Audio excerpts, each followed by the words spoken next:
Hello friends. इस साल में 13 अप्रैल से यानी हिंदू कैलेंडर के हिसाब से चैत्र महीने का पहला दिन मतलब चैत्र प्रतिपदा, इस दिन से भारत के कई राज्यों में नए साल की शुरुआत होगी। नॉर्थ इंडिया में इसे चेती चांद बैसाखी नाम से जाना जाता है। नॉर्थ ईस्ट के मणिपुर में इसे साजिमू नोगमा नाम से जाना जाता है। ओडिशा में इसे पाना संक्रांति के नाम से जाना जाता है।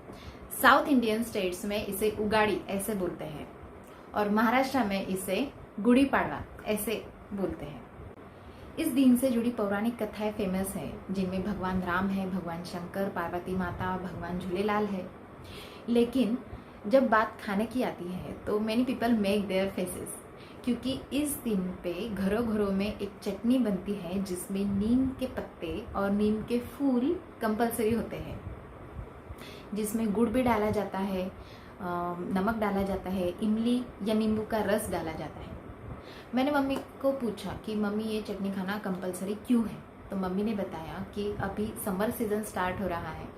समर सीज़न में हमें जो थकान महसूस होती है, एक लिथर्जी वाला फीलिंग आता है, एनर्जी लॉस होती है, हीट स्ट्रोक जैसे प्रॉब्लम हो सकते हैं, तो ये नीम के पत्ते और फूल हमें उससे बचाते हैं।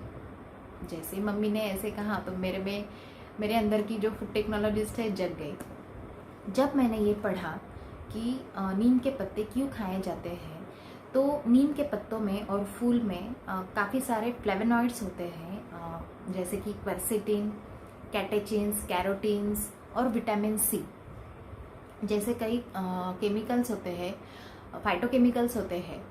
अब क्वेरसेटिन है तो क्वेरसेटिन हम वैसे भी कई सारे फ्रूट्स में पाते हैं, जो नीम के पत्तों में और फूल में भी पाया जाता है। क्वेरसेटिन जो क्वेरसेटिन हमारे शरीर में जो सेल्स रहते हैं, सेल्स में माइटोकॉन्ड्रिया रहता है, जो एनर्जी देने का काम करता है, एनर्जी तैयार करने का काम करता है, एनर्जी फॉर्म करता है। तो ये क्वेरसेटिन इस माइटोकॉन्ड्रिया को स्टिमुलेट करती है, मतलब एनर्जी हमारे शरीर में बढ़ती है। फिर विटामिन सी की ज़रूरत नहीं, विटामिन सी तो हमें हमेशा चाहिए ही, स्पेशली समर सीज़न में जो हमारी एनर्जी लेवल को हमेशा तैयार रखता है। कैटेचिन्स जो है वो हम चाय में भी पाते हैं, चाय की जो पत्ती रहती है उसमें हम कैटेचिन्स पाते हैं, जिससे हमें एक हमें स्टिमुलेशन मिलता है, एक उत्तेजक होता है और हम फ्रेश फील करते हैं।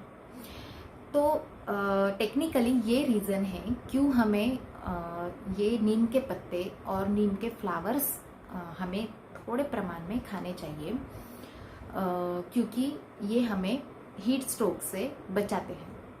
सेकेंड रीज़न ऐसे भी हम बोलते हैं कि अगर हम नीम के पेड़ की छांव में रुकना अच्छा होता है, ऐसे हम सुनते आए हैं। तो क्यों अच्छा होता है? क्योंकि नीम का जो पेड़ है उसके जो पत्ते हैं उसको सनलाइट सबसे ज़्यादा ज़रूरी होता है फोटोसिंथेसिस के लिए। जैसे हम बोलते हैं कि हरित द्रव्य तैयार करने में नीम के पत्ते ज़्यादा से ज़्यादा सनलाइट खींच लेते हैं। तो मतलब साफ है कि ज़्यादा से ज़्यादा सनलाइट नीम के पत्ते खींच लेंगे और उससे उसके नीचे हमें टेम्परेचर कम महसूस होगा। ऐसे प्रूव किया है, ऐसे रिसर्च हुआ है कि नीम के पेड़ के नीचे मतलब नीम के छांव में अगर हम रुके तो बाहर के सराउंडिंग से 10 डिग्री कम उसका टेम्परेचर रहता है, मतलब 10 डिग्री कम। ये बहुत ही बड़ी बात हो गई। उसका कूल हम वैसे फील कर सकते हैं, उसका इतना कूलिंग इफेक्ट नीम का पेड़ हमें देता है। साउथ इंडियन डिशेस में रसम काफ़ी फेमस है।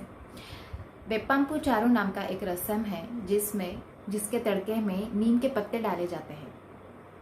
जैसे हम करी लीव्स की पाउडर तैयार करके रखते हैं या फिर कोरिएंडर लीव्स की पाउडर तैयार करके रखते हैं, वैसे ये लोग नीम के पत्ते की पाउडर तैयार करके रखते हैं और अपने कजिन्स में उसमें इस्तेमाल करते हैं, अपने डिशेस में उसका इस्तेमाल करते हैं।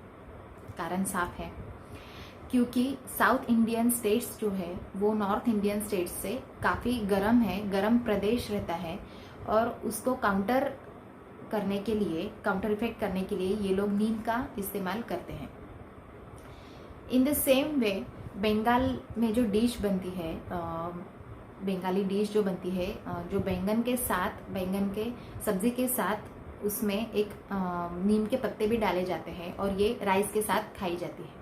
इन a simple Ayurvedic words, neem is known to be pitta shamak. नीम हमें गर्मी से ही नहीं बचाता, बल्कि नीम में जो पाया जाने वाला क्वर्सिटीन है, this quercetin is known to be free radical scavenger. मतलब हमारे शरीर में जो फ्री रेडिकल्स तैयार होते हैं, जो कैंसर का एक रीज़न बन सकते हैं, वो क्वर्सिटीन इन फ्री रेडिकल्स को बाइंड कर लेता है, स्कैवेंज करता है। मतलब वो हमारे शरीर में कैंसर की रिस्क कम कर देता है। अब उड़ीसा में पान संक्रांति के नाम से ये साल मनाया जाता है। इस दिन में उड़ीसा में एक कैरी का मतलब कच्चे आम से एक पान बनाया जाता है, एक रस पिया जाता है जिसमें कोकोनट भी डाला जाता है। दही, कोकोनट, कच्चे कैरी का रस से एक पेय बनता है।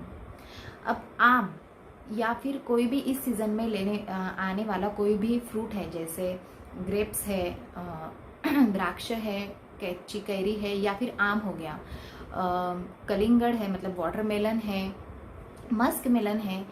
इन सब फ्रूट्स में बहुत सारे मिनरल्स होते हैं, विटामिन सी होते हैं, जो हमारे शरीर को मेकअप करते हैं और हमें एक एनर्जी देते हैं।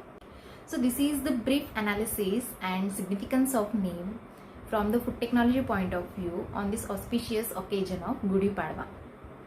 टेक्नो फूड की ओर से आप सबको नए साल की बहुत सारी शुभकामनाएं। और हाँ, नीम की चटनी खाने को मत भूलना। Thank you.